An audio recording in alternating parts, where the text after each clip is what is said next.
আসসালামু আলাইকুম ভাই। ঈদের আগের বিলের কাগজ, এই যে কুরবানি ঈদ গেল, ঈদের আগের কাগজ পুরো এক মাসের বিলও কিন্তু লেখা নেয় না। এই যে এরা দেখেন লেখা আছে এখানে, এই যে 11 তারিখ, এই যে 11/6/2000 বিল ইস্যুর তারিখ, এক মাসও পুরোপুরি নেয় নাই। অথচ আর ঈদের আগে কেমন কারেন্ট ছিল আপনারা তো জানেনই। আমার মনে হয় যদিও এক মাস যদিও নেয়, তো এক মাসে আমার তো মনে হয় যে 15 দিনের বেশি মনে হয় না যে কারেন্ট ছিল। কারণ 1 ঘন্টা কারেন্ট থাকলে 3 ঘন্টা কারেন্ট নাই, এইভাবেই কিন্তু ঈদের আগে চলে গেছে। তার মধ্যে বিল দেখেন কত আসছে, এই যে আপনারা দেখতেই পাচ্ছেন 810 টাকা।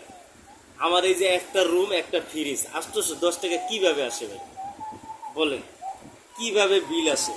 এই যে বিল এই যে কারেন্ট বিলের যে কথা, শেখ হাসিনার লাগাইছে, এই যে শেখ হাসিনার কথা ব্যবহার করে, শেখ হাসিনার নাম বেইছে, শেখ হাসিনার ইস্যু ব্যবহার করে, শেখ হাসিনার নাম দিয়ে ওরা যে এই যে বিল যে বেশি উড়াই নিতেছে।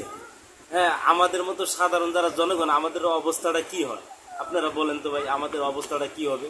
শেখ হাসিনার নাম বেশি ওরা খাইতেছে, শেখ হাসিনার নাম দিয়া ওরা প্রতি মাসে কারেন্ট বিল বেশি। হ্যাঁ, যার আসার কথা 500 টাকা তার আসে 800 টাকা। হ্যাঁ, যার আসার কথা 800 টাকা তার আসে 1500 টাকা। এই যে ডাবল বিল নিতেছে ভাই। তাই আপনাদের কাছে আমার প্রশ্ন যে এই ভিডিওটা শেয়ার করে দিবেন, যাতে আমাদের মাননীয় প্রধানমন্ত্রী